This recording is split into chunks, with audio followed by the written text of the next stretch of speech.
Oh, meron tayong payo para sa mga seniors, kahit age 40 and above, di ba? May tulong to. Paano tatalino, makakaaral sa eskwelahan, sa trabaho, at paano alagaan ang utak natin para hindi magiging malilimutin. 10 tips pati pagkain yan. No? Sa aging kasi, pag tumatanda, humihina yung IQ natin, bumababa. Number 1, kailangan ng pagkain natin mataas sa omega-3 fatty acids. Tignan nyo to, ito talaga yung maganda. Mataas sa fish oil, yan ang nagpapabuka ng mga ugat natin. Good for the arteries, pampababa ng blood pressure konti, pampababa ng bad cholesterol, tuna, sardine, salmon, bangus, okay? Healthy nuts, walnut, kasoy. Ito ay mga magagandang gulay kasama din dyan, okay? Omega-3 fatty acids. Pwede rin mga fish oil supplement. 10 tips. Number 2, dapat healthy talaga yung diet natin, di ba? Alam niyo naman yung mga healthy diet, yung broccoli, strawberry, spinach, garlic, matataas sa antioxidants, sari-saring fruits and vegetables, so saging, lemon, orange, yan Ito po yung mga pagkain para sa utak, di ba? Sabi nga, mani, pampatalino, pwede. Gusto mo konting kape, pwede naman ng kape. Kaya lang minsan sa senior, baka mag-palpitate Kung meron kayong palpitation, skip beats, iwas sa kape. Dark chocolate, pwede naman. Pero ganito lang kalaki. Isang araw, 30 ounces lang. Mga 2 piraso nito, yan. 2 ganyang bar, tama na. Whole day na yan. Kasi kung masyado maraming matatamis, pwede tumaas ang blood sugar. Avocado, maganda yan. Healthy fats. Coconut oil, olive oil, whole grains, onions, tsaka yung mga herbs maganda. Turmeric, maganda rin po. Yan ang mga brain foods natin. So, ito yung mga pagkaing mabuti sa utak, kamatis, broccoli, nuts, oily fish. Ito yung mga pagkaing iiwasan, lalo na pag tumatanda, di ba? Kung bata ka pa siguro, 20 years old, pwede ka pa kumain nito. Kaya lang, mabilis tumaas ang cholesterol nyo. Pero pag may edad na, iwas na tayo. Paminsan-minsan na lang yung mga fast foods, fatty foods, salty foods, french fries, prito, alak. Bawal na yung alak, baka maaksidente tayo. Lalo na pag senior na, sigarilyo. Kahit yung mga zero calorie po soft drinks na zero calorie, hindi rin po ganun ka-healthy. Pinakamaganda, tubig na lang or lemon water. Kasi kahit zero calorie siya, matamis pa rin siya. Yung utak natin, masasanay sa matamis kahit walang calories. Kaya pag hindi ka uminom ng zero-calorie soft drinks, maghahanap ka ng ibang matamis. Maghahanap ka ng ice cream, chocolate, donut. Kasi nasanay yung utak mo sa matamis Tsaka yung dark-colored soft drinks, may phosphorus, hindi maganda sa kidneys. Pwede rin makasira sa kidneys Healthy foods for the brain, nakita nyo po yan. Number 3 tip, kailangan i-train yung utak. May kasabihan, use it or lose it Dapat papaganahin mo yung utak mo. Pwede ka magsulat, pwede ka mag-painting, mag-aral ng bagong language, mag-enroll ng anong course, huwag magre-retire, laging gagamitin yung utak. Pwede mag-crossword, mag-math, mag-compute na lang ng math, wag na laging calculator. Lahat po yan, napaka mahalaga. Tsaka yung pag-train ng brain natin, dapat araw-araw. Hindi yung minsan lang gagamitin yung utak, diba? Pwede ka mag-chess. May way na para mas makaalala Ito, merong mga tricks para maalala mo. Ito, dapat get in touch with your emotion, engage all senses. Parang kung meron tayong mini-memorize o inaaral, dapat buong utak natin ginagamit natin. Kasi nga minsan, lalo na sa may edad, baka meron ng mga small stroke diba? Kaya medyo humihina na yung utak natin. Walking 30 minutes a day, very important. Lakad araw-araw. Kung kaya 5,000 steps, 7,000, pwede na 7,000 steps, mahirap ang 10,000 steps. Maglakad araw-araw. Napakaganda yan para sa utak natin. Brain circulation, heart circulation, maganda sa legs, sa varicose. Gaganda rin yung blood supply sa hippocampus. Good for memory and learning. Nakita nila yung mga senior na healthy ang diet, walang sigarilyo, walang alak, nag-exercise, mas sharp ang memory, mas hindi nagkaka-Alzheimer's, Parkinson, at panghihina sa utak, at hindi rin na-stroke. 8 glasses of water pag senior. Okay? Mga 8, okay na yan. Wag naman yung 16 glasses, baka sobra na eh. Pag senior kasi ayaw din natin yung sobra daming tubig, minsan baka hindi kaya ng puso yung biglang ganun kadami. Pero 8 glasses kaya yan sa normal, healthy senior. Green tea may tulong din. Maraming antioxidant ang green tea. May isang pag-aaral nakakatulong sa memory yung green tea. Tsaa. Mental exercise, yung sinasabi ko sa inyo, di ba? Yung mga crosswords, sudoku, puzzle, di ba? Huwag magre-retire. Laging gagamitin yung utak. Effective lang tong mental exercise pag araw-araw ginagawa. Regular. Hindi yung paminsan-minsan lang. Di ba? Tinetrain mo yan. Kung yung muscle natin, tinetrain para lumakas, yung utak din natin. Kasi mas ginagamit mo yung utak, mas nagkakaroon ng maraming connections. Parang yung utak ni Albert Einstein, nakita nila yung sa utak, talagang maraming connections, baga sa malaki yung surface area. Keep your mind active, tulad na sinabi ko, ayan magbasa ng magazine, libro, may mga games, learn new things, take or teach a class, mag-volunteer work, maganda po yan. Diba?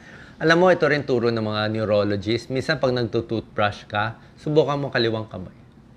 O ganyan, o iba. Unang-una, mahirapan ka, hindi sanay. Pero makita mo, pag yung mahinang hand mo, ang ginagamit mo, nagkakaroon ng new connection sa brain. Mas natututo siya. Napipilitan siya matuto. Pag binago-bago mo ang routine mo. Number 7, kailangan kompleto ang tulog, lalo na senior. Pag senior hindi makatulog, higa na lang tayo. 6 hours lang tulog, di higa mo na lang 2 hours. Kasi ayon sa pag-aaral, pag nakapahinga ang katawan, pag nakatulog, mas maganda sa memory. Okay? 40% better. Pag kulang sa tulog, ay hindi na makaisip. Makakalimutin na. At pag kulang sa tulog, masama sa puso, naha-high blood, tumataas blood sugar, mas nagkakasakit. At mas kakain ng hindi healthy pag kulang sa tulog. Enough sleep, very important. Okay? Ayan, pag nag-aaral, dapat focus sa pag-aaral. Ito po, very important. Lalo na sa senior. Kailangan lagi silang may kausap. Okay? Social connection, kahit sino na lang kausapin. Pumunta sa isang lugar, sa barangay hall, o kahit hindi mo kakilala, o sa mall, makipagkaibigan, make new friends. Ano ibig sabihin? May pag-aaral sa Harvard School of Public Health, yung taong pinakamaraming kaibigan, mas matalas ang memory. Ang dami niya kaibigan ang dami niya iniisip, ang dami niyang ginagawa. Sharp na sharp yung brain niya Malawak yung alam niya, hindi pa ulit-ulit, papasok sa trabaho, tapos na magsasawa yung utak Kaya nga, make new friends. Pumunta ka sa linya na hindi mo linya, doon ka matututo. Let's say, ako, doktor ako, nililinya ko lahat, pati psychology, business tips, lahat na inaral natin. Kasi gusto natin malawak Gusto natin matalino tayo. Para lumawak yung utak, good for yourself, good for the brain, hindi bumabagsak yung talino. Kasi nga, sharp Hindi yung bobo na ito na lang paulit-ulit. Lalong hihina yung utak natin. You need new friends. Okay? Tip yan sa may edad. Kahit hindi sa may edad, okay din daw. Yan social connection sa seniors. Mag-volunteer, sumali sa social club, yung mga meetings, di ba? Mga advocacy, makisali tayo. Yan. Kasi mas good for you yan. Nakakatulong ka pa. Ito, kung medyo bata ka pa, kahit medyo edad, wala namang masama mag-daydream, managinip ng plano mo. Diba? Mag-dream ka, image mo yung gusto mo mangyari. Lagi nga ang pinakamagandang storya nga, diba, sa Kentucky Fried Chicken, diba, yung nung ginawa niya yon, Colonel Sanders, 65 years old na siya, retired na siya, binigyan nila siya ng pension, parang $400. Sabi niya, lang kwenta yung buhay ko, ito na lang. Papakainin ako ng gobyerno ko. So, naisip niya yung luto nung nanay niya or lola niya ng masarap na chicken. So, gumawa siya at 65 years old. Hindi siya nag-retire. Nagawa niya, 1 store, 2 store, lumakas na franchise. Ngayon, naging success story. Hindi siya tumigil kahit retired na siya. Magaling siya mag-daydream, magaling mag-visualize. Bago mangyari sa buhay mo, kailangan ready yung utak mo. Number 10, syempre, kailangan din relax tayo. Walang stress, relax, kalmado, breathing technique, masaya sa buhay, deep breathing, di ba? Kasi mas relax ka, mas makakaisip ka. Kung ngarag at stress at laging nanginginig, prone ka sa accident, tsaka hindi mo rin maalala. Mahirap mag-aral o matuto pag stress. Dapat masaya ka do sa inaaral mo. Okay? Protect your brain, lalo na sa may edad, di ba? Aksidente, mag-ingat, mga pag nagbibisikleta o mga iba nagmomotor, baka matumba sa bahay, matumba sa CR. Ang banyo, dapat may mat na rubber, may maraming hawakan. O pag naglalakad, maganda may alalay, hawakan kasama si misis, kasama yung anak mo, walang masama. Bumababa sa hagdanan, humawak na sa railings. Pababa, delikado. Mag-rubber shoes, stable, dahan-dahan, slowly lang. Huwag na yung takbo ng takbo kasi isang maling takbo, mabilis mabalian tayo, mabilis mapilay. Pag ang bata napilay, 2 araw magaling na. Pag senior napilay, 1 buwan di pa rin magaling, di ba? Iwas sa accidents, lalo na sa senior, baka mahulog sa bahay, di ba? Safety belt, fall precaution. Bahay, mas gusto ko maliwanag. Alam ko mahal ang kuryente, pero dapat maliwanag at tuyo ang sahig para hindi mahulog. Mas maganda walang rugs, mag-ingat. Yan, okay? Pa-check ang vision, pa-check ang tenga, kasi pag matanda, humihina ang mata. Tuloy-tuloy exercise, light weights para lumakas yung muscle, para may balance. Enough sleep, kasi pag kulang ka sa tulog, wala kang balance, di ba? Hilo, vertigo pag kulang sa tulog. Last 2 slides, siyempre pag senior, lista mo na, di ba? Pwede sa cellphone, pwede sa papel, yan, no? Nakalista ka na. Tapos gamitin lagi yung utak, konting light exercise, at siyempre enjoy. Last slide, pag umaga, ito yung lakas ng utak natin. Pag umaga, mas alert tayo. Okay? Maintain nyo yung mga gamot ninyo pala, ha? Lalo na sa senior. Kung meron kayong pampalabnaw ng dugo, aspirin, clopidogrel, kung anong binibigay ng doktor nyo, tuloy nyo lang.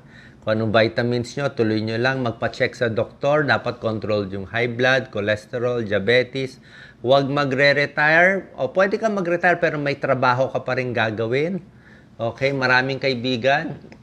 Sa umaga, dyan matalas yung utak natin.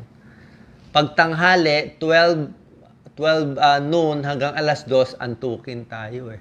Pwede siguro mag-siesta konti, pero antukin tayo dito, kaya mahirap mag-isip dyan. Sa hapon, aandar ulit yung utak natin. Sa gabi, sharp din yan. So, alam din natin yung routine natin. So, yan po. Alagaan ang utak natin, lalo na sa senior. Sana po nakatulong tong video. Share po natin.